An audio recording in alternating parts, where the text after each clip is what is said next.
6:03 p.m. Eastern Standard Time. Welcome to our Anderson APA board meeting here March 11th. Hope everyone's doing well. I'm looking forward to, I know spring break is coming up here for APA, so I'm sure everyone's excited to take a couple of days off or wherever their travel's taken. We'll go ahead and call the meeting to order here, like I said. First thing on the agenda here is our Pledge of Allegiance and our moment of silence.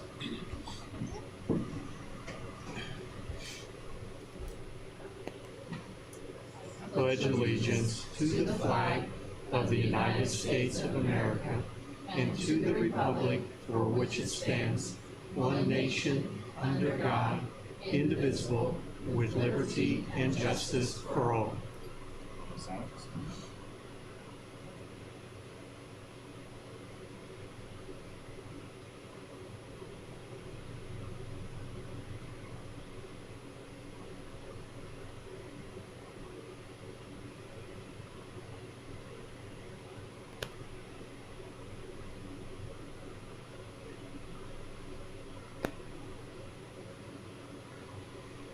Thank you.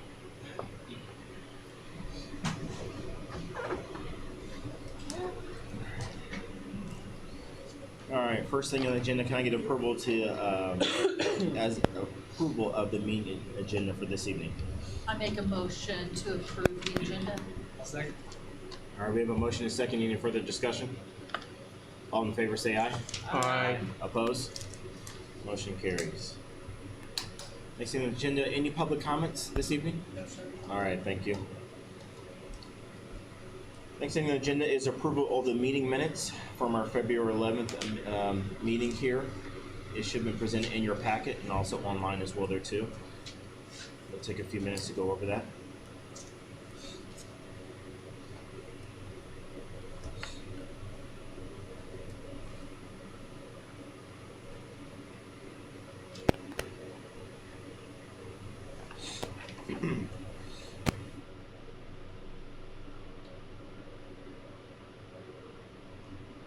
Can I get a motion to approve the agenda, meeting minutes from February 11th meeting? I make a motion to approve the minutes from the February 11th meeting.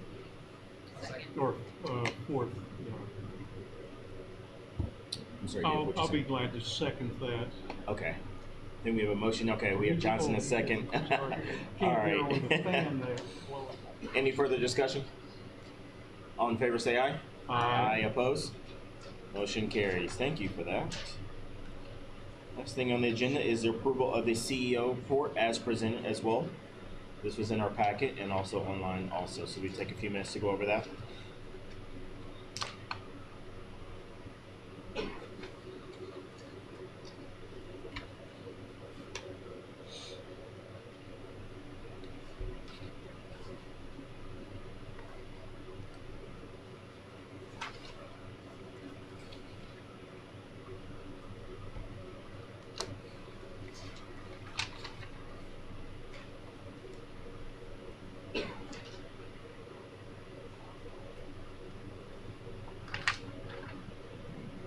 Can anyone hear me? Yeah. Yes, we Yeah, hi can. Sandy. Oh, I can't hear you. Oh, really? I know why. We will get that. Give us 1 second. Thank you. Sorry about that.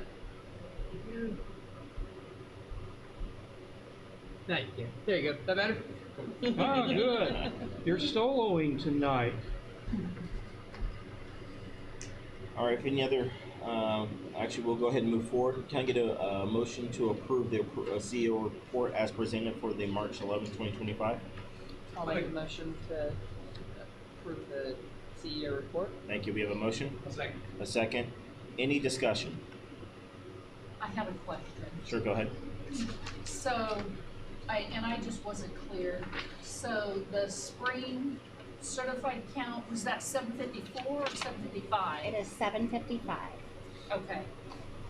So that 754 was a non-certified count, correct? Yes. Okay. Oh, okay, so we did one.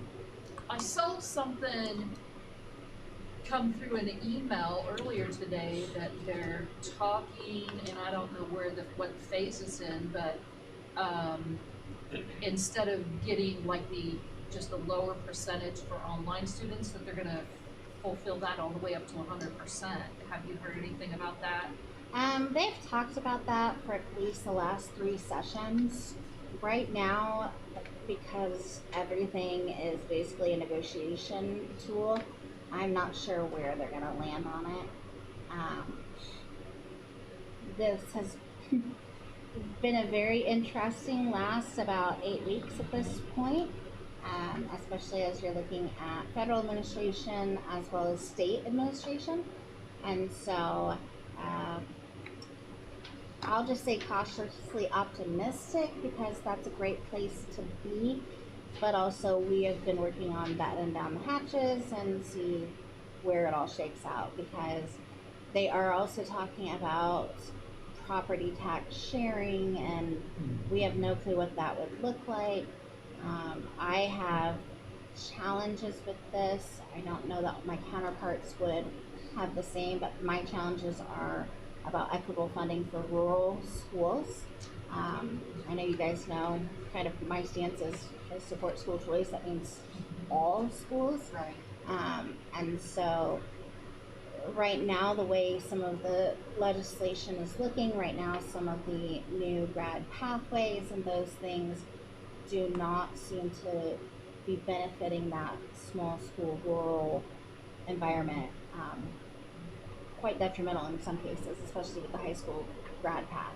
So we shall see if they do give us 100% funding on the online. You know, I'm not going to argue with that. Yeah, That would- 15% more. yeah, that would be great for us, because with as many kids as we have that come from one program to the other and all that, we do spend that money for them, especially as since we involve ours in co-curricular events. They are coming on site. They are participating in a lot of our on-site activities. So we'll see. But I would say near the end of April, we'll have a much better idea. The session will be getting ready to close right then, but there's going to be a lot of last-minute wheeling and dealing behind the scenes. So, and charters are always a negotiation. And that's a federal one or Indiana? Indiana. Okay. That's what I wasn't sure of, if that was Indiana funding or federal funding. Yeah, that's Indiana funding. I know that there is a push from the new federal administration about quote unquote equitable funding, and really a strong support of school choice, although it seems to be more towards homeschool choice or private school. But public charters were in that arena as well. So we're not frowned upon at the federal level, which is nice. But right now, education doesn't seem smiled upon at any level. Jill Barker, not APA's opinion on that. Has there been anything that's came out of the Ball State office, any forecasting or anything that they have said thus far since the transition of new administration? Nothing yet. Okay. No, and it's really hard to even ask for like the school runs with the LSA right now, going through Kyle Pierce to get those, because it's changing so rapidly. I know some of the points that Dave will touch on with our federal grants.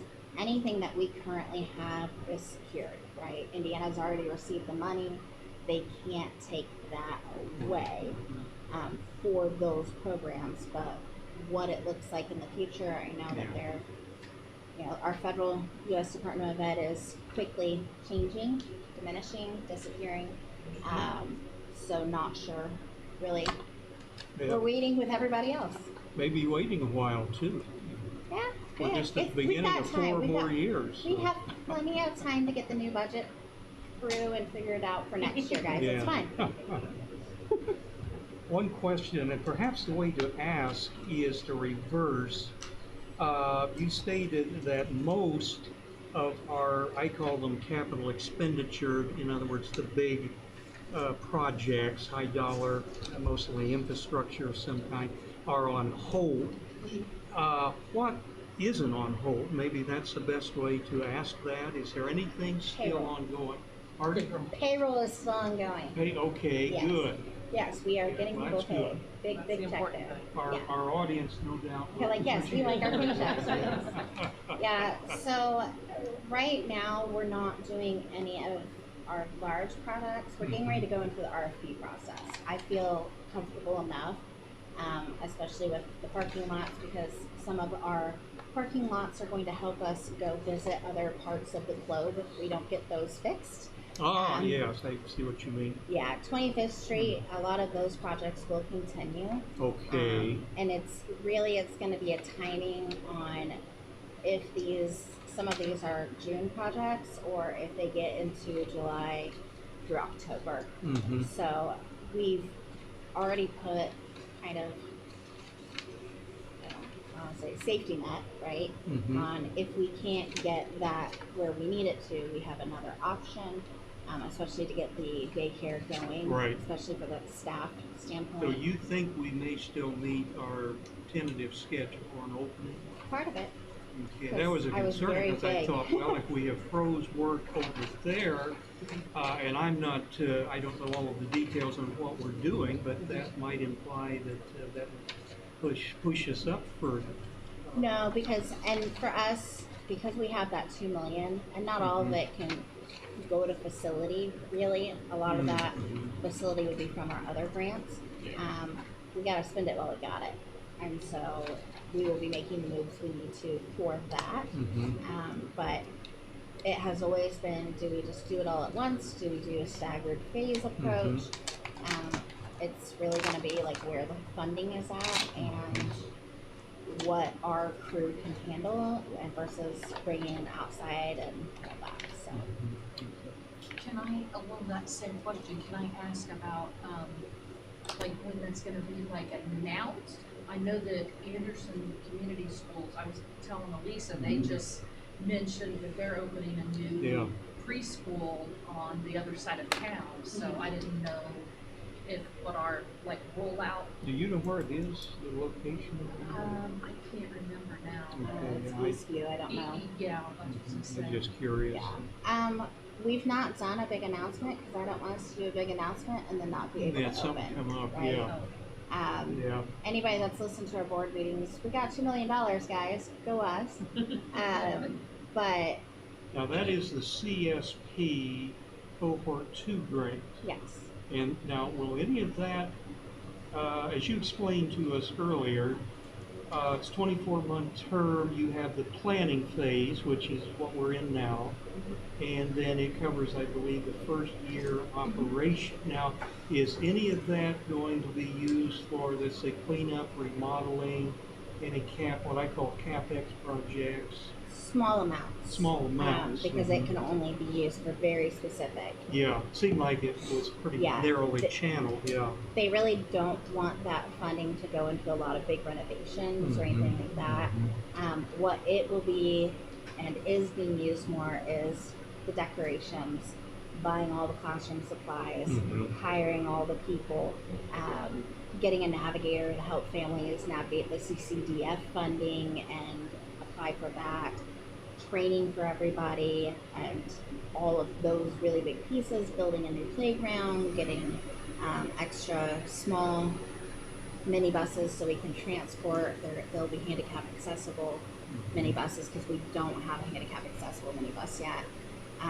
Those things. Right. So lots of the bells and whistles and all that. I think Sandy and Bookkeeping Plus will be helping us in that, because they're supposed to be, for Ball State, two separate operations. So they'll be helping us, let's say, unconsolidate that. Yeah, and we will always have some split funding to the two entities. Okay, I wondered about that. That is permitted then. Yeah, it is. Okay. And then once we get, once we get out of that grant cycle, right, so part of my funding could still be that, right, because I oversee all of it. Basically, it would be Launchpad pays APA for that, so. Oh, okay, all right, yeah. I'm sorry, another question. I saw that, like, there's gonna have the 29th Street Day of Service or whatever. Is there any type of opportunities for any of the students to help out at the launch pad or anything? No? Okay. No, this is not something that we would want students doing because of all of the extra provisions that come with that type of facility, making sure that everything is to code and Okay. all of those things. Where if it was we needed them to clean out some places, we could do that, but we won't be needing that service from them. So, Okay. good idea. Just Okay. right now we looking at what because I talked to our property insurance guy and I said we're not ready yet, but can you get me the application for the child care provision on that, because I want to see what we're looking at. I'm like, whoo, okay, yep. Really? Oh, yeah. Oh yeah. I was hopeful maybe the rates might go down. Oh, I don't know bit. about that. I'm just talking about the application. Oh, and yeah. all Oh, yeah. the stuff Oh, you have to yes. have. Yeah. Because, you know, we've had to convince them that that is not a totally empty building, that it is being used, Right. because that's when they tend to jack the rates up. So I would think with activity in there, they would look upon that hopefully with favor. I guess we'll see. Yeah, and I don't think that will change our overall insurance one way or the other. But when you get specific into that child care provision, we're going to see a price tag with that. Oh, yeah. Rightfully so. Because there's liability there for Huge sure. So liabilities yeah, with the littles. maybe we go up quite a bit. Let's see. I think some other questions maybe we've talked about amongst ourselves here. A separate entity, and I'm familiar with consolidated subsidiaries, parent companies in the private sector. I'm not in the government sector. So, does that not imply that you need a separate board and that basically you will hold two CEO positions, perhaps two contracts, let's say, for you and the officers? No, I don't think we need to do that because you are the Central Indiana Military Academy Right. Board. Okay, And you currently oversee APA, true. and then you currently oversee the launch pad. Right. Yeah. It's So- just that from Ball State's perspective, they can't, Ball they're S- two separate financial entities, although we have to submit both numbers to them. No, we do not. Oh, we Ball don't? State has nothing to do Right. with launch pad at all. But they said we still had to report those numbers to them anyhow? I No. think I heard that. No, they can't require that because it's not part of the Okay. charter. Okay. They can K through 12 Yeah, only. that's all they can do. Okay. We have to have a separate charter for the launch pad, right? No, they can't issue that. No. No, not from Ball State, From- just, they're still under us. Yeah, Okay, it's so- think of it more of it's a private preschool, Mhm. Okay. daycare, all of that, because charters can only operate K through 12. Okay. So Okay. yeah, this is think of it our new small business for small people. Well, you know how it is when you have small business privately owned, it's sink or swim, so. Yes. Fortunately, we have a big school to fall back on. Now, long term then, looking, I know there's supposed to be additional, I believe the term is cohort 2, 3, 4, 5. What would happen if things got very crazy and we had no more of those types of funds or reduced funds available after the 24-month period? We won't have any more CSP after that. Okay, so how this would will we? be funded through CCDF vouchers and On My Way Pre-K. So basically, a lot of lower income families, they get a voucher that helps pay for preschool, daycare, etc. Oh, okay. And then we would receive federal or state funding through it through the FSSA. So Okay. it's housed in the family area where you food stamps, Medicaid, it lives in there. And there's a big push at the state and federal level for On My Way Pre-K funding and early childhood. Oh, So that's that's good. where the funding would come in That's from. good. Yeah. And we also, as odd as this is and totally goes against everything I just told you, you can also use Title I funding to help supplement early childhood funding. Oh, okay.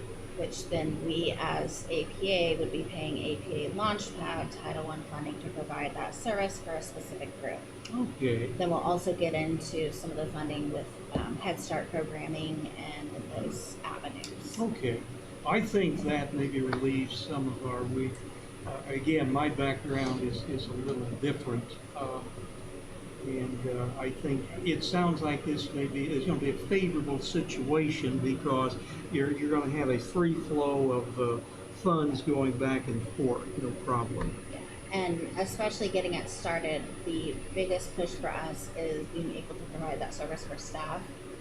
That came out of our strategic planning that we went through a few years ago through that other grant. And there are other grants out there now that are basically to help fund daycare, childcare for public school teachers. So that's another avenue that we can go through to try to fund this as well. So, Okay. There's such a need just in childcare alone yes. out there. Yeah, it's, if we opened 50 of these, there would still be a need. Oh yeah. So Madison County, statistically speaking, they don't even have enough right now that could cover 25% of the children under the age of 5. Well, Madison County is right up there at number 2 behind the Floyd County area in terms of child abuse, all kinds of bad statistics. So there's certainly a need for a lot of these kind of services around here in the city. Yeah, and that is a large statistic, but I also think that that says something about the Madison County schools, that they are reporting so much because we all do report extensively. Right. And that, I know it's awful, right? But it's hard to know if you got a problem if people don't report it, so that's Many, good. many counties just Yeah. slip it underneath the. Yes, Yeah, and unfortunately. And a lot of schools, right? Because it's not one that you want to just, it's a hard thing to jump in, right? When you're going through DCS investigations, we probably have 5 open right now. And because we're basically a first responder on the kiddos, right? That's something our county, like, yes, there's a ton of reported, but we're doing something about it, or at least attempting to. Now, we talk about social services, and they need more people in funding too, but we only have so much time on board.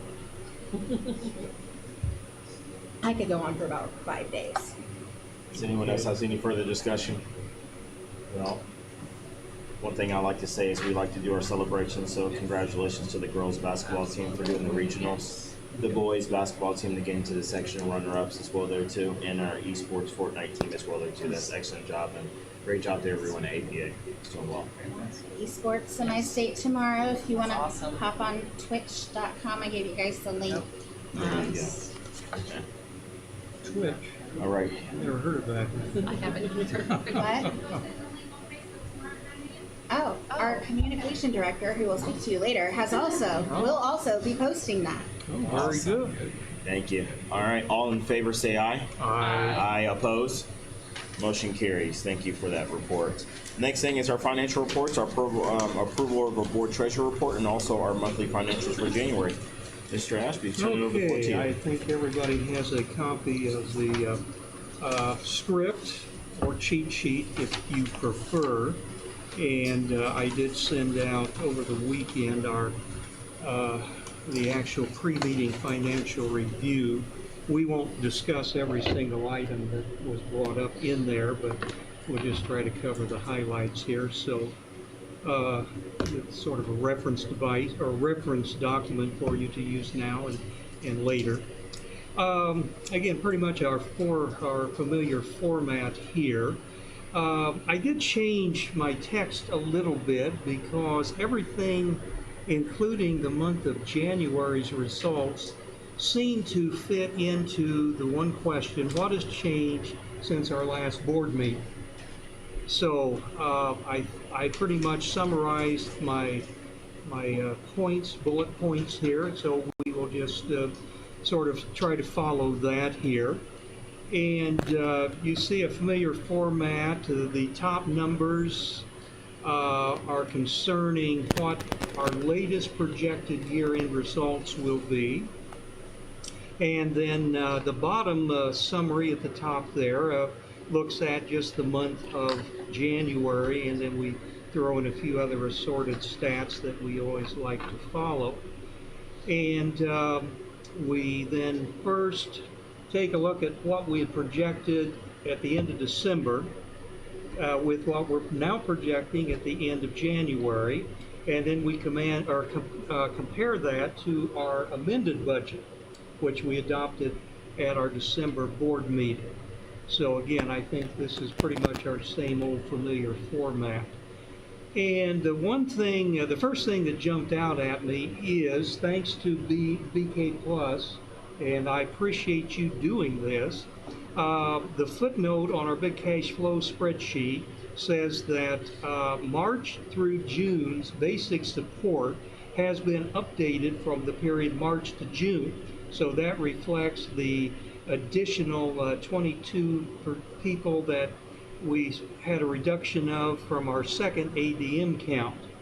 And to again refresh your memory, if this isn't permanently etched there, we started off with 830, and then we were reduced to 776 unexpectedly. I think that's fair to say, and that was a 54 loss. Now we're not going to get into detail of the virtual versus that.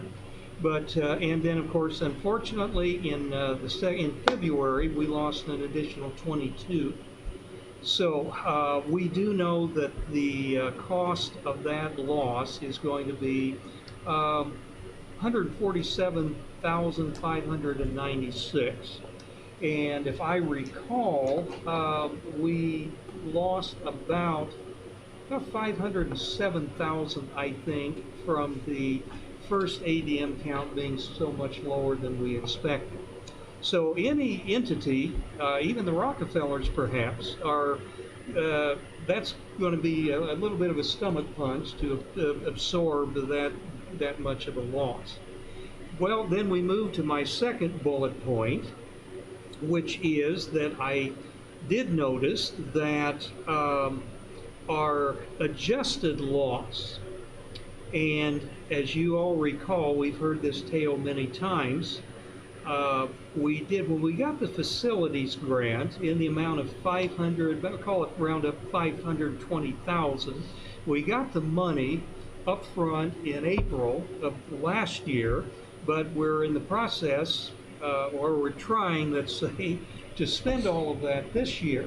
So on a cash basis, you've got all of this coming in, but you're spending it next year. So that is the main reason why we, on a cash net income basis, we're showing a very hefty loss. Last board meeting, it was 440,449. Now it's a little bit more of a loss mostly because of the further decline in the enrollment. However, if you were to look at that over like a 2-year period, the grant money that comes in is all spent over time. So really, it's a wash.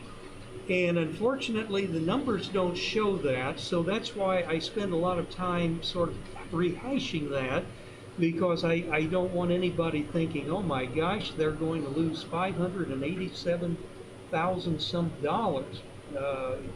That's disastrous, right?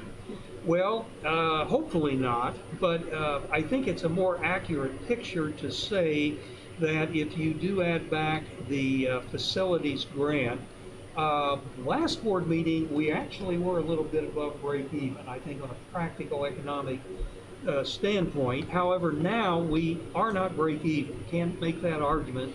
We would be showing about a $67,000 loss, which, again, it's all relative. A loss is a loss. Some are worse than others.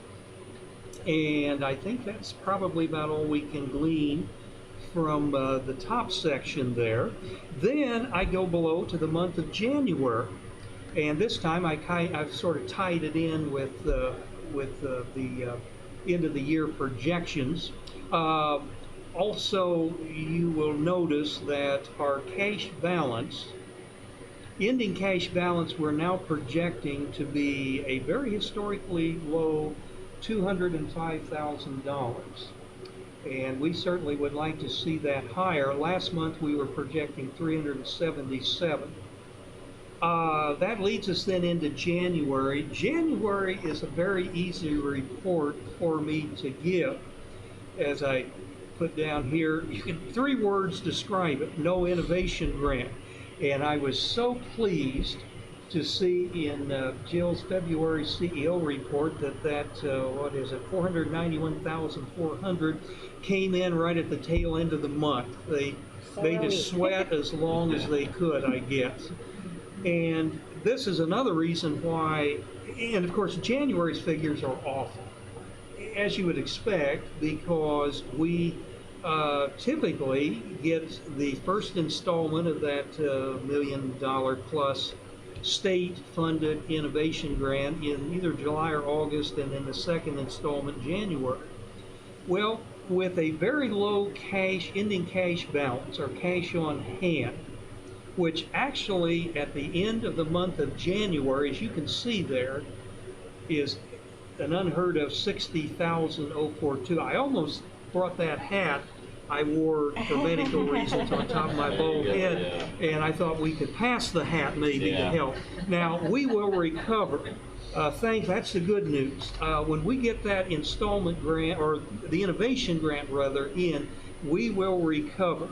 So, and I think as you look through the numbers there on the January, you can see that our last board meeting, we were projecting a $107,000 net income, cash generated, or I call it cash net income loss.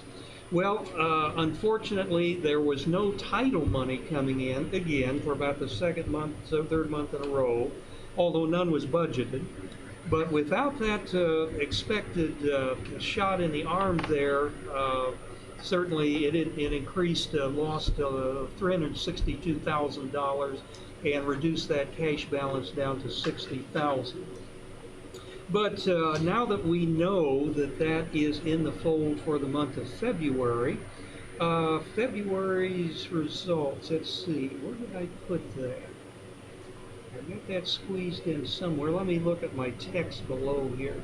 Ah, yes, here it is. February improves to, let's call it $447,000.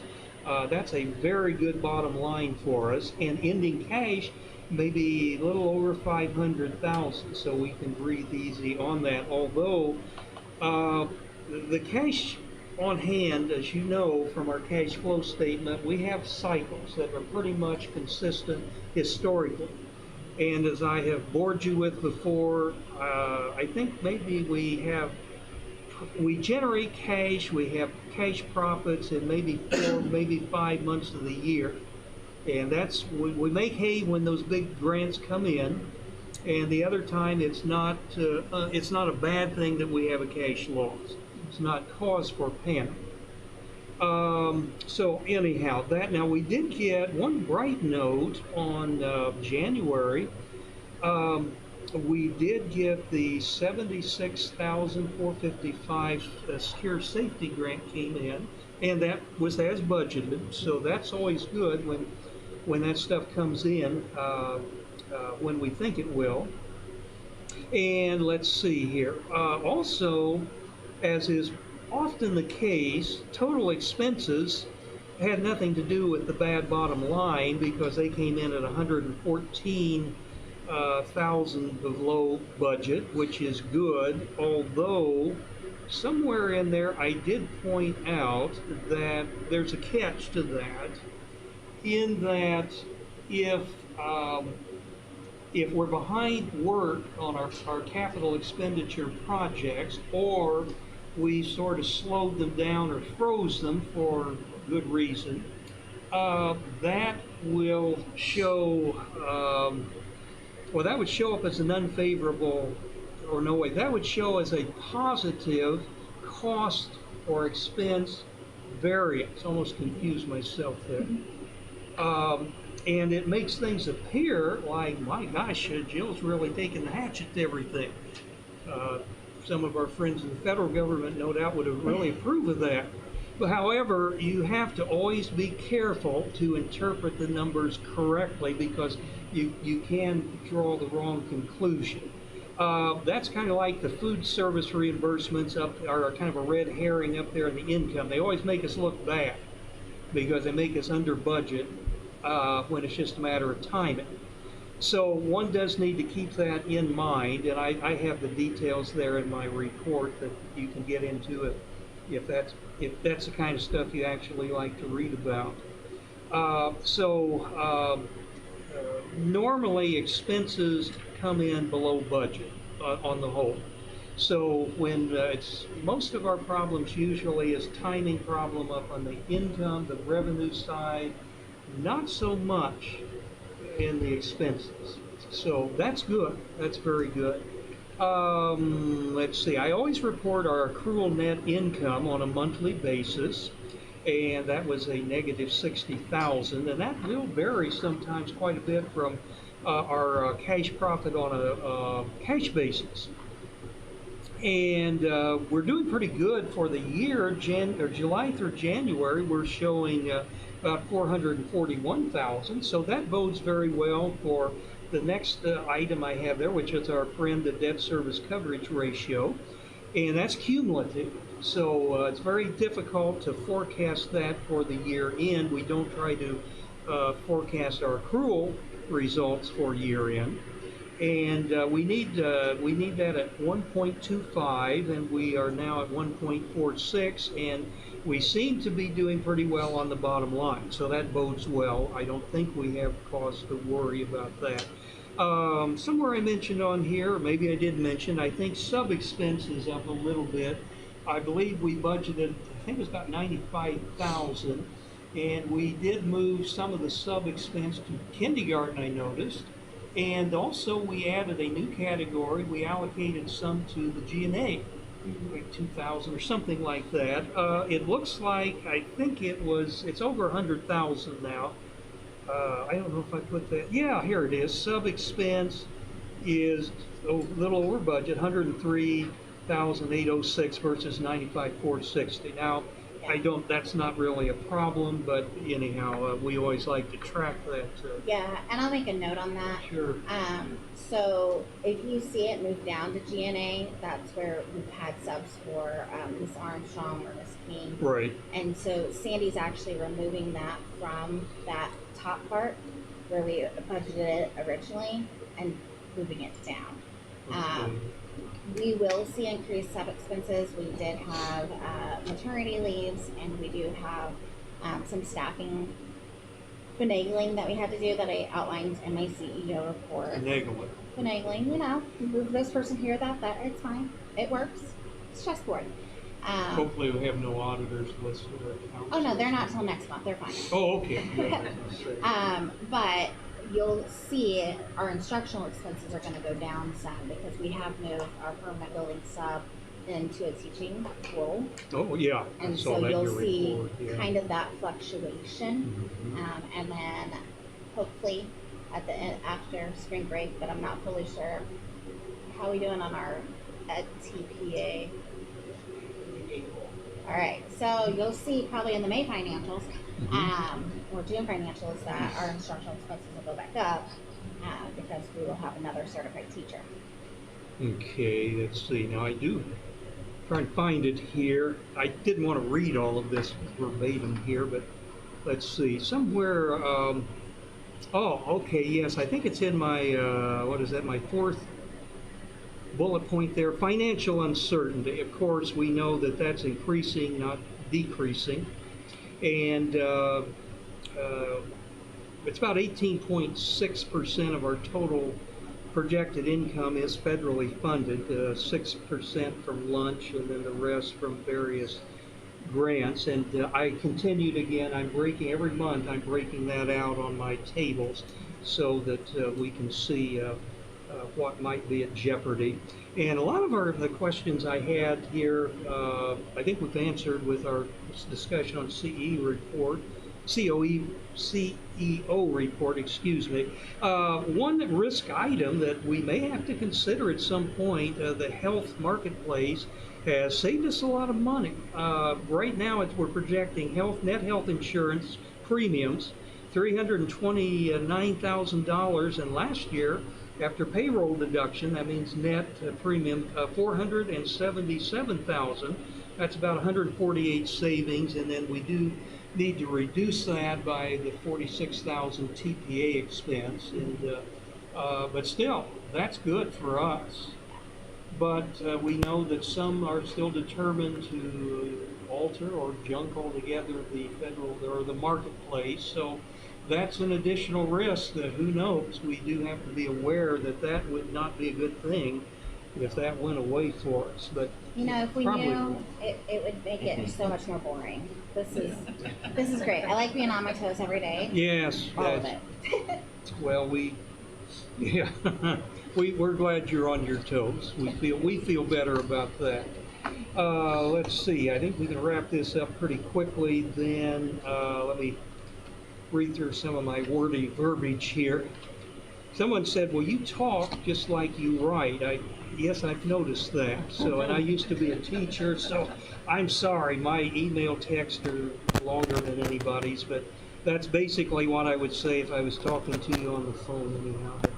So the point I was getting at on that last one is I think that January afforded us a sobering lesson as to just how dependent we are on our state funding, especially those grants catered to charter schools such as the Innovation Grant.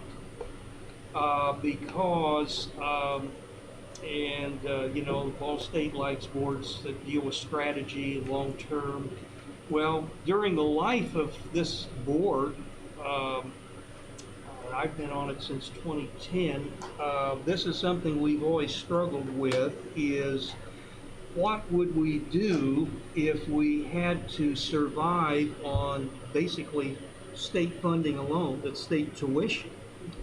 And certainly if stuff starts disappearing or gets cut at any level, that forces us then to take a look at our total cost structure. Now this year it was based on 830, and I made the statement, and I throw out a lot of stuff in this pre-meeting report just sort of to spark some thinking about it, to maybe generate some effective discussion during the meeting.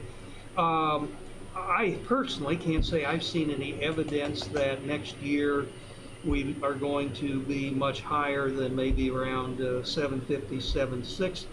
And if anybody has any other evidence, we'd like, please share it. But then that raises, in my mind anyhow, since we're just getting ready to start on the new budget, actually I have two budgets, one for pre-K and one, and they're going to be interlocked, which will make it easier for us, I do believe. Do we feel our cost structure is out of line if it turns out that maybe the new settling place is not 900, not 850, not 830, not 810, but maybe around 750, 760? I don't know, but I'm thinking that we do need to consider that, especially in light of the fact that I know Beth had shared earlier in the year that she was hopeful that we might get our cash balance up to 400,000, which would give us a little bit more of a cushion. But unfortunately, with that second ADM count, I think we can probably forget that. But I think I maybe closed up somewhere with what can we do to build up our cash balance to give us more cushion, because if you study the cash flow cycle, we do get pretty low at times. And then if all of a sudden something is delayed or even disappears, hopefully not, we could be short term in a world of hurt. So, I don't know, a little bit of the preacher in me, but I think that this sort of gave us an opportunity to see how vulnerable that we and all schools are when financial funding is unknown. And we do need to do whatever we can to try to build up our reserves. But even if we had 700,000 or 800,000, if something goes poof, that's not going to overcome it either. So you do the best you can, I guess. That's all I have. And Sandy, bail me out here if need be. I usually make some statement wrong, but feel free to jump in, anybody with any other questions or comments or anything. So you got a Sandy thumbs up. Oh, okay. Well, she's very kind, though. She I don't know, she sends real mean bookkeeping questions. class is very, very tolerant of somebody who I think maybe pretends to be an accountant. I'm not an accountant by trade. Thank you, Dave, as always, for that. We appreciate that. Well, if not, I'll ask for a motion to approve the board treasurer report and also the monthly financials for January 2025. I'll make a motion to approve Thank both. you. Thank you. We have a motion Second. and a second. Thank you. Any further discussion? All in favor say aye. Aye. Opposed? Motion carries. Thank you, Sandy. Thank you, Bookkeeping Plus, as always, for your work. We appreciate Thank you. Thank See you, ya. Dave, as always, for your reporting Bye. also, Dave. We appreciate that. Thank you. Thank you, Kim. See you later. Thank you. Oh, All right, there it next is. thing on the agenda here, looks like we have nothing under old business. It is new business. This is our APA Spotlight, APA Online with Captain Morrison. Unfortunately, he's unable to make it today, so we will need to table him Table him. until June. Okay, table to June. Thank you. Maybe we'll have 100% funding by June. That'd be good. wouldn't it? We'll have an idea. Yeah, we should know. Awesome. Thank you so much. Next thing on the agenda in the new business is our APA Spotlight. Our Oh, my, APA that Director means of you're Communications, going solo. Lieutenant Rude. Well, Yes, we good have evening. nobody to compare you with, so that's got to be No, your, that's better. to your benefits. Totally. Hi. Okay. Okay, my computer is You want to hand me the remote? In the center. Oh, right here. Yeah, set up wherever you want. We'll adapt to wherever you're speaking from. Well, I spent the day with Stottlemyre over at the elementary, so my computer is at 10%. You would think that we would buy you a charger. I have one at home. I have one in my room. I just don't have one there.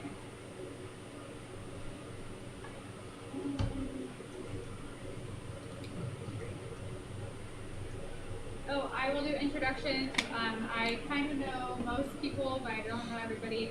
My name's Brielle Rue. I have been a part of APA for 13 years.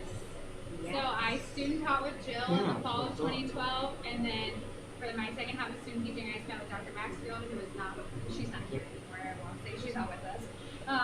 She's not here anymore, but She's in Costa Rica. She's not she dead, is though. living life. Good. And so I have been here ever since. They couldn't get rid of me. So I taught English 10 for 8 years, and then I took over social media and was like, wow, this is a lot of stuff, and I felt like I wasn't really doing my English 10 any justice, and I wasn't doing social media any justice, and so that's when I started cooking and saying, hey, I really think this could be fuller time, and I could take on more responsibilities and do this, and so that's what I kind of became. You do the And- Facebook page. Yeah, I'm gonna tell you all Good about job. it. Yeah, Thank great, you. very good. I'm gonna tell you all Very about good. it. I have graphs and fun things. I have a lot of pictures. They'll probably be pretty small though. I try to make them as large as I can. So that encompasses Facebook, Instagram, Twitter. I refuse to use the new name. I do teach one class currently, juniors and seniors. It's called event management. It's on 5th block, so we meet just 1 or 3 times a week, Mondays, Wednesdays, Fridays, for about 90 minutes each time. And they take on any responsibility that they can, pretty much. So we help with homecoming, we help with winter formal, we help with we plan last day of school. If prom needs help, we do prom. We've done everything. They do the sign out front, kind of take on anything that we can. Decorate mountains, park. Oh yeah, we did the Mound Park Christmas decorations. If you didn't get a chance to go out there this year, definitely do that. Definitely if you have kids, bring kids. It's a really nice show. Yeah, it's a really great program. And the Friends of Mounds have been They're so amazing. good to us. And actually afterwards they emailed me and said we really want you back because we wanted to restock, and so it's been really great. And so my class tries to do anything that we can. Scotty and I started that class 3 years ago to hopefully give the students more voice and choice with adults who can actually make things actionable, where like we can get it done if we have the means. So that's what it started out as. So that encompasses that. My class, if they take the initiative, we do TikToks. Cheer has kind of taken over that because no one in my class right now is video heavy, so that's fine. The website and Parent Square. So, will you click for me? So that's where that all encompasses. Click again, please. Okay, so Facebook is our highest viewed platform. In the past 28 days, we have hit 287,000 people. 287,000 views. So it Yes. could be the same people viewing it multiple Yep, times. I'll show you on the next slide Okay. too. Okay. So that is our viewership, which is at 50%. That is directly linked to our girls going semi-state in all of those posts, our boys doing really well in basketball, and then for the elementary too, their biggest hitters are the Cadet of the Month posts, and so they get a lot of shares from the parents. If you click one more time, that's the reach. So, I screenshotted at the wrong time. So that's why it shows negative 6.8%. That's wrong because it's at that line right there. But that means we have reached 38,000 people. And so that's huge. That is free marketing that we did not pay for. In the past 28 days, we have not paid for a sponsored post. And so that's free viewership in our area. I'll show you areas in a few slides. The demographics I found really interesting, even though I already knew this, it was nice to have it kind of tabulated.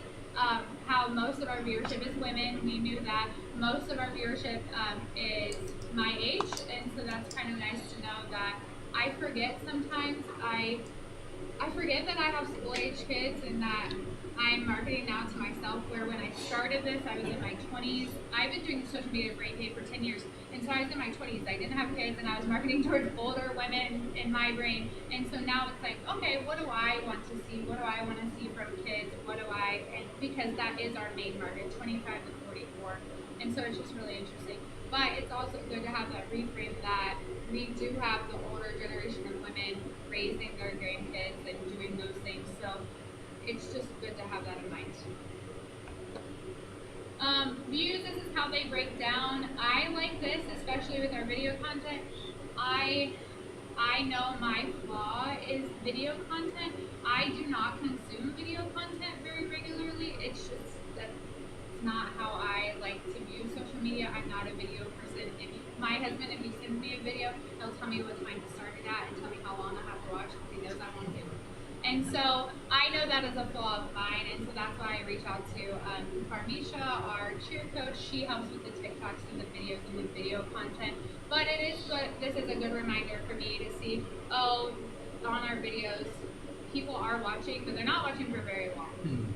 So if we are doing something, TikTok is the way to go, or the short reel videos are the way to go. But you got a lot on the 3-second views. You're right. So, Yep. I mean, that's better than the one. I agree.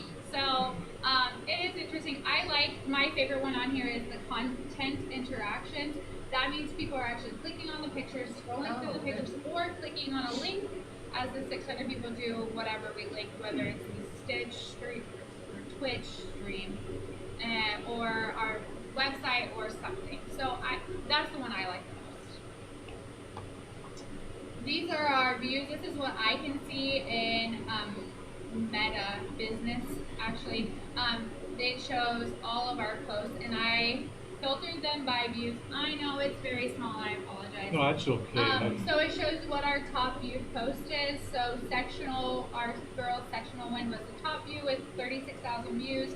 We reached 16,000 people and got 428 interactions. So they clicked the picture, they scrolled through it, or they clicked the link, or they clicked on it to comment, whatever. And so going down, you can see most of them are athletics. That's just usually how the cookie crumbles. People want to see athletics, especially outside of our school too. But there is, It's the fifth one then.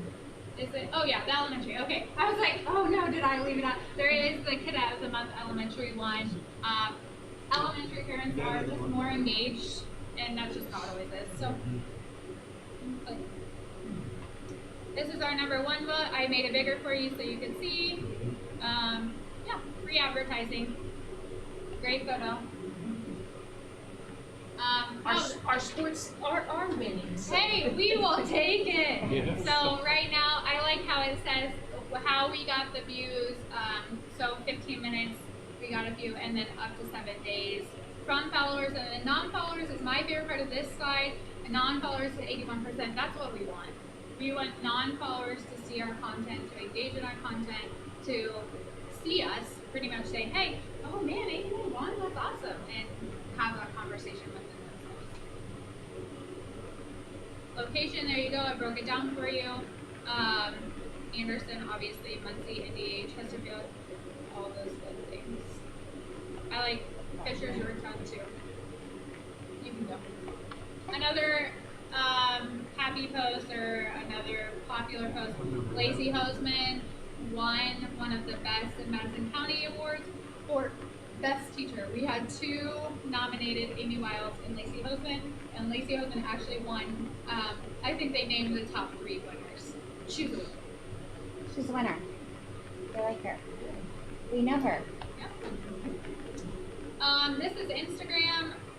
They wouldn't let me pull demographic data, which I was annoyed about, but that's okay. We know Instagram it goes younger as far as demographics, but it does show views.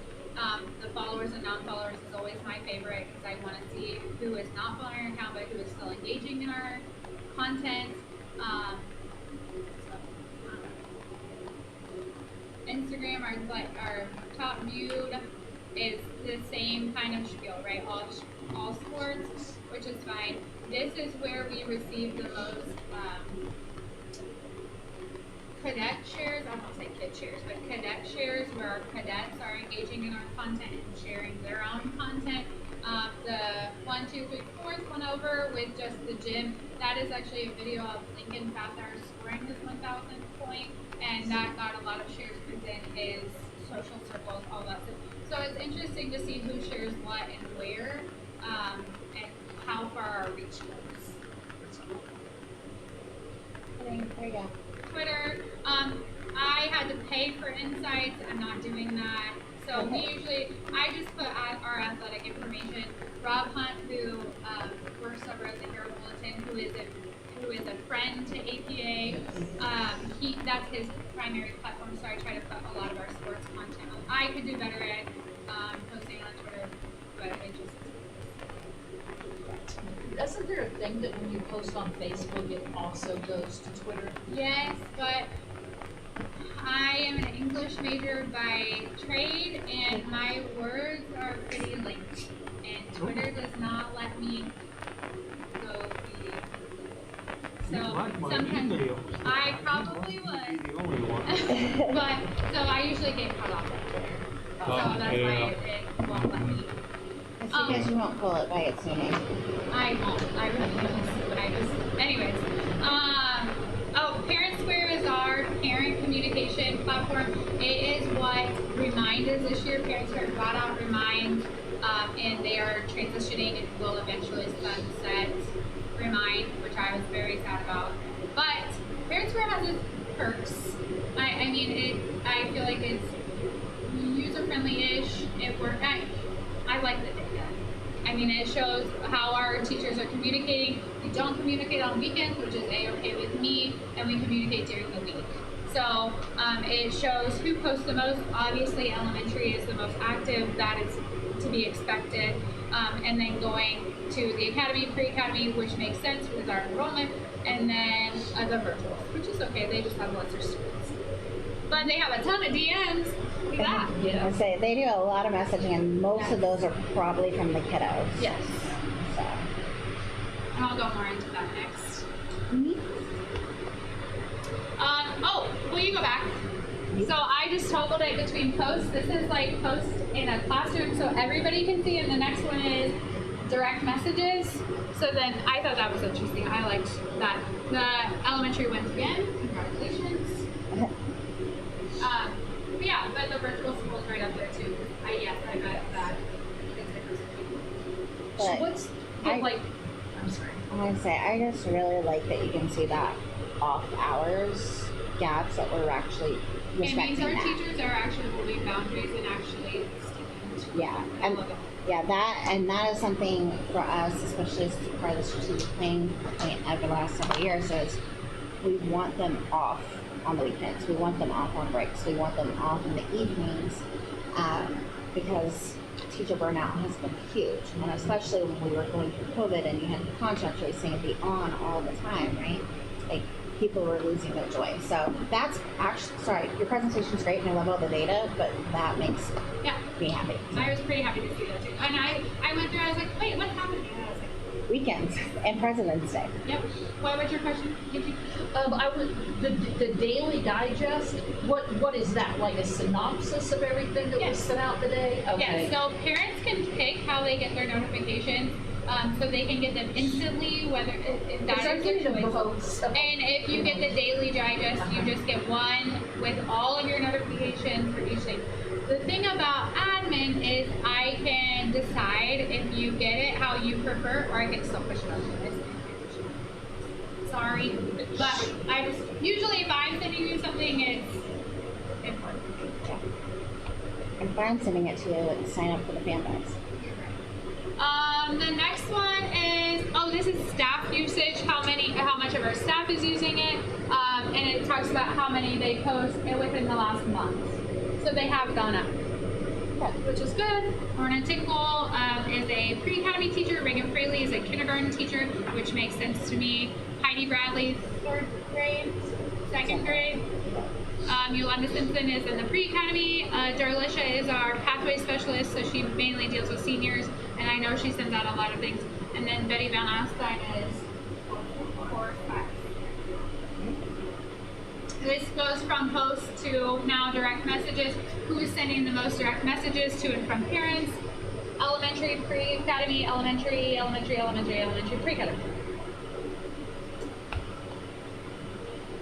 So next is just other things that I have done recently.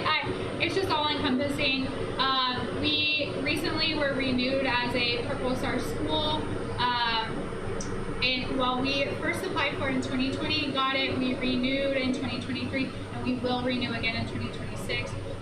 This bottom part is something I'm hoping to start soon. I'm going to have a conversation with Lieutenant Weaver, who is one of our new PAPA instructors, and he's a veteran, about having a Purple Star School club or group where we can better support our Purple Star kids, and those are kids of active or retired military.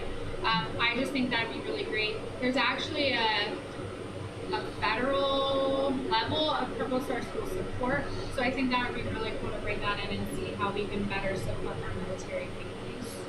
Yeah, and for those of you not familiar with this, we were part of the inaugural awarding that went out, and it's really how do you come around your military families? How do you provide that support? How do you connect them?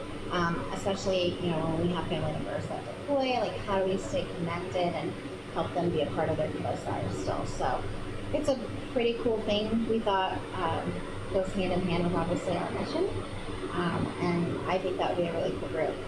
So, and you can bring the dog. So is that's for when your parents are active duty, or your parents are retired, or it's our past graduates? All of the both. above. It's both. Okay. So the group obviously would be for kids of parents who are active or retired. Oh, okay. But I mean, I don't see why we couldn't support our alumni. Right, yeah, and that truly, because a lot of times, and this is something that we face with our veterans from a parent's perspective as well as from a staffing perspective, as they are exiting military life and re-entering or entering for the first time civilian life, that transition, especially going into like a school setting and things, there are some gaps.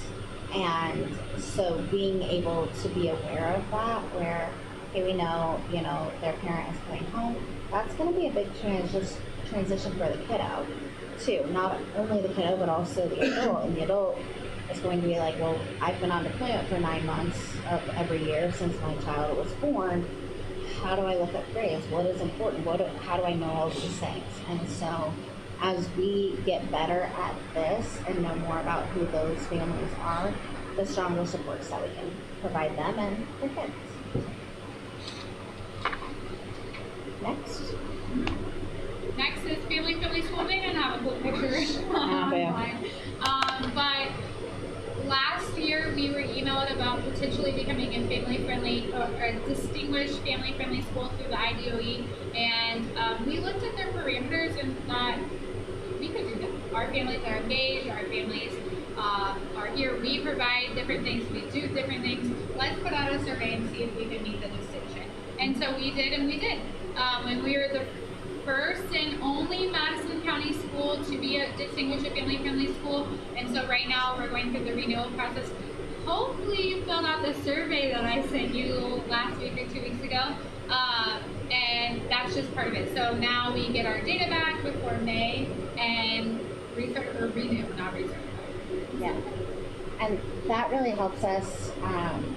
We had been attempting to do this in the past where we would bring in an outside consultant and do that. But that has a big price tag on it, and we weren't getting as actionable information. This kind of streamlined it, and I felt the first time when we got the survey data, we're like, cool, okay, yes, we already know this is where we're going to score high. This is the area of improvement. And so looking forward to if the DOE gives us our data. I know, I emailed them a second time today, so. I think they're probably scrambling a little bit for some secret reasons. But this is helping us improve, and with that communication, obviously that parent square. I will tell you, if you do hear, oh, APA is never communicating with families, we have receipts. We're at least trying. And it doesn't reach everybody. That's not a stat you included. When we signed up for Parent Square, our reachability score or something where they thought it was insane. Yeah, our reachability was like 90% or no, it's 98%. It's super high. There were only like 10 families or something we couldn't contact because of a phone number or something. And so our reachability for even a small school is really, really high. And we're impressed by it. All right, next. Yeah. Is there a next? Oh yeah. I was like, what else can I throw on here? Teacher Appreciation Week is coming up. That's something I took on 4 years ago maybe. It was something that I talked about with Adam Fraley and then CJ about what is a task that you really enjoy but that you don't really have the capacity for, and I can help out with, my class can help out with. And so Teacher Appreciation Week was one of those. And this week we're going to do a road trip. So we'll see. We go a little over the top on this, but yeah, is it over the top? I made baseball playing cards one year for all the teachers, and trading cards. They loved it. Kids stole them, they have the borrowed kids them, searching for practically them. acquired them. Yep. In game. So we've done some different things, but I obviously being a former teacher, I want our teachers to know they are appreciated, they are loved, they are just cherished. Yes, this will be one part of the budget that we don't scrimp on. Oh yeah. Sorry. Shh. So you didn't hear that. I do hate sitting in school money. It is painful, but the smiles are worth Yes. it. It's a good week. What else did we do on there? Congratulations. Yeah. I was thinking I should have probably put more upcoming events on here, but the upcoming event that I am working on is graduation. So I am the facilitator for graduation, and it is the one event every year that brings me the most joy because I like to begin with end in mind. Thank you, Leader and me. And beginning with end in mind means graduation. What does that look like for our kids? I think I have been to every single graduation, maybe since I have been here. Were you for 2012? Oh no, because I was here fall of 2012. Right. Okay. So almost, but graduation just brings me the most joy. There is no better feeling for me than sitting in Decker 133 with them in their captain gown, ready to go, giving them one last check over before they graduate. It's the best. And so, Were you here for 2020? yeah, Were you in the gym? yeah, I was. My Okay. kid was here too. But We were all here trying to she make that was work. in my carrier. Yep, I was there. Remember. Yes. I don't think I was there for the whole day, but I came for some of it. But just graduation is June 7th, 1 p.m. at AU's Reardon Auditorium. It's just a great event if you haven't been there. Yeah. You will. But anyway, Yeah. that's all I have. Well, I always brag on our people, and I mean, Brielle's all right. I do not take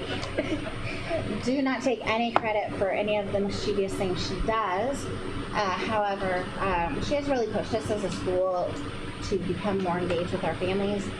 That has always been something we've wanted to improve on, and how do we do this? And especially with the social media, as important and influential social media is, right? We found that when we send a very lovely explanation letter to things, if it was just quick little posts, we're like, oh, cool, got it. Hurts the English teachers a little bit on our writing. Nobody wants to read it anymore. But this has really helped grow that reach, and she's done a great job of trying to get us to have a brand. Like, who are we? When we started this work several years ago, before the pandemic, we met with a marketing consultant, and it was, who is APA now? Who do we want to be? And then how do you get there? Who are you catering your brand to? Because it was a certain clientele that we thought, right, this is how we were founded, this is that. But then looked around and said, hi, we don't really have that, and everybody can serve that population. Who do we serve the best? And so Brielle really helped us dig into that and start being able to reach those areas. So, hey, good job. And thanks. The one example that I like to do is Nick, when he berated us for doing billboards. He was like, why are you doing billboards? They don't bring anybody in. Nobody looks at them anymore. And it's like, well, we have data saying they do. Right. We have the hard proof on paper saying, where did you see us? Billboards. And so, and it's like, okay, who are those people? And it's the grandparents. It's whoever, it's the older guardians. Right. Having their grandbabies or whoever they took in coming to our school. They're like, oh, I saw your billboard. And I'm like, you told? And so that was it for me, where it was like, okay, but I hear you saying billboards are out. Right. They're not in our community. And so, and Anderson is so niche, where it's things that don't work anywhere else work here. Like, and our newspaper ads are so great, and great deals. Great deals, right? And different things. And it's like, where can we put ourselves to get the most viewership? And it's like, oh, well, maybe we do need to stick to our home roots of word of mouth, of the Great Deals magazine, of Fair and Golden. So, yeah, and that was a hard conversation to have with a marketing exec. We're like, he's really hi, all of your brilliancy and all that, that's just not how Anderson works, right? Because Anderson as a community is family. And I've said that a million times. Everyone's related to somebody, or they claim somebody. They trust that person more so than they would like a big commercial or a video.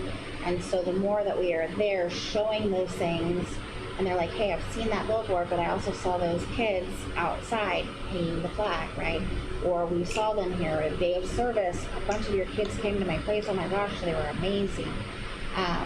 That's our brand. So, yeah, good job. Thanks. Have Any a- questions for me? I have a couple questions. Oh. Does anyone else? Oh, no. All right. He's been taking notes. Yes, he has. I always take notes. Question. I mean, he always takes notes, but Yes. No, my first question is thank you for the presentation. Does APA always look out for new social media platforms? Like there's Blue Sky now, there's Thread out there, other ways to try to get more innovative, as we know Facebook may start tapering off, and maybe some other areas as they come and go. It's something my class and I have talked about. Okay. It almost ad nauseum, because we did talk when we were hiring last summer. We talked about LinkedIn, Yep. and is that an avenue that we want to kind of search for teachers? Are people using LinkedIn? Are our people using, like the people that we want to attract, are they using LinkedIn? How do we do that? And then how do we manage what audience are we looking for? And so yes, I probably should get on that probably a little more. I just haven't taken the initiative to do it yet. Okay. I mean, in all honesty. Also, we were talking about with your class, they do some social media stuff and everything from there.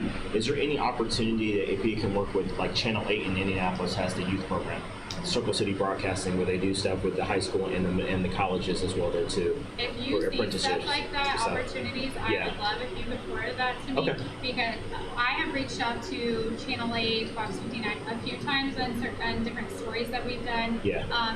Mr. Torgerson, when his School of Rock, we did the Herald Bulletin front page, and that was really wonderful. And I was like, oh, this could be picked up by bigger news organizations. And I sent it there, and I didn't hear anything back. So, which is fine, and I'll keep sending stuff. I'm not deterred. But if you see stuff like that, I would love to know about it. Yeah, they have a youth program there. I'm happy to put you in connection with the folks down in Indianapolis that kind of run that program. I have some kids I think that would really interest too. Okay. And especially incoming kids too. And especially with the new grad pathways, which you'll be hearing about soon. Yes. For attacks online, phishing, all kinds of stuff from there, what resources do we have in place just to make sure that we don't get those online attacks and some of those fraudulent things? I credit our IT department 100%. They are really wonderful about phishing. They have sent different tests before. They usually try to send us stuff, and they are really transparent that if our staff have clicked on something that they weren't supposed to be sending, it's not okay, but it's okay. You need to tell us, and we will take steps to prevent it from happening again, correct what has been done.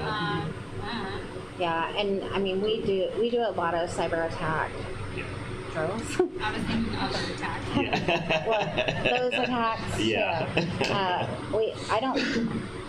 I think there's an APA person awake at any point during the 24 hours of a day watching social media, and I have no clue why, but even when we, get some maybe misinformation out there or whatever, people are very quick to get it to us, and we're able to respond or kind of shut down some of them.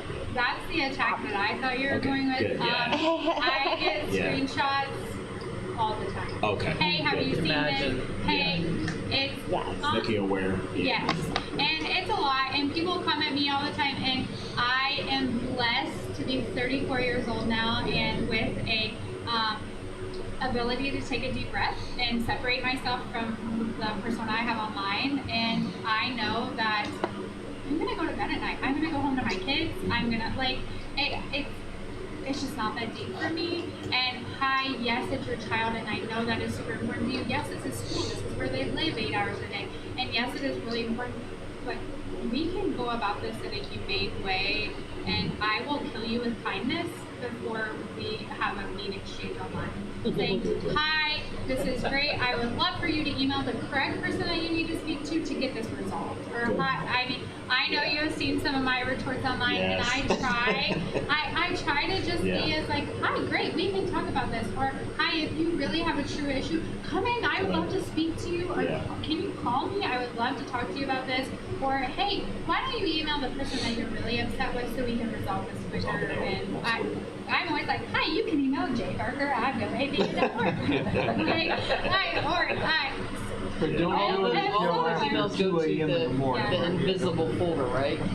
Yeah, because typically they don't ever make it. That's Yeah, I know. And they just need somebody to vent to, and I understand that. And now, and as a parent, I understand that too, where it's like, oh, I'm just that. And I get it. I was a hothead when I was in my 20s too. But now it's like, okay, maybe I've just become desensitized to parents in that way, because it's like, okay, yes, I hear you. And most of the time, they just want somebody to listen. And so it's like, hi, I understand where you're coming from. I hear you. This is how we can fix it. And if I don't know, I know the person who does know. Yeah, and in a lot of cases, because that is, she's one of our front line on that information, she's sending me a message like, hey, Susie's family is really upset about like, wow, we didn't know anything was going on with Susie. And then we reach out proactively about it as well. You know. And parents love the bully word, and it's just, it just is what it is. Yeah. My kids being, oh great, have you talked to the principal about this? Or my kid's stuff was stolen. Did it get stolen out of their locked locker? I'm so sorry. Did they have a lock on Right, it? and so it's just, how can we navigate this where I never want to attack a parent, because I never want anybody, I don't even accuse people of being bad parents, everybody's trying their best, but it's like, how did this situation happen, and how can we stop it from happening again? I know kids have sticky fingers, they're just kids. My 6-year-old will have sticky fingers, and I'm like, how'd you get that? Well, I brought it home. Okay, let's take it out. And so it's like, okay, how do we rectify the situation? How can we solve this?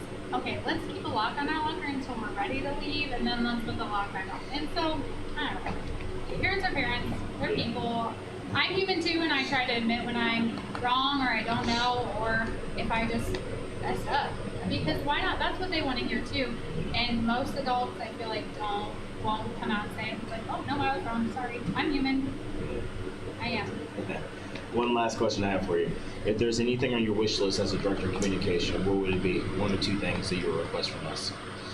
She wants some Apple desktop computer. Oh, I would love an Apple desktop computer. I would love if our school moved to Apple. I would make plenty of people upset. Yeah. That would be happening. That would be really amazing, just to have a really big school.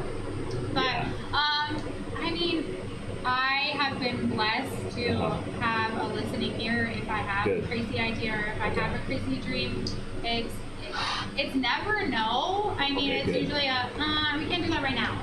Or this is how we can make this work. But I mean, just support from social media, likes and shares. If you do see things from parents, I hope that you never are upset with the way I handled something. And if you are, please message me. Please send me something. I would much rather be sent something privately. Hey, this isn't how we should probably respond to this. This would be better. Oh, okay, great, thanks.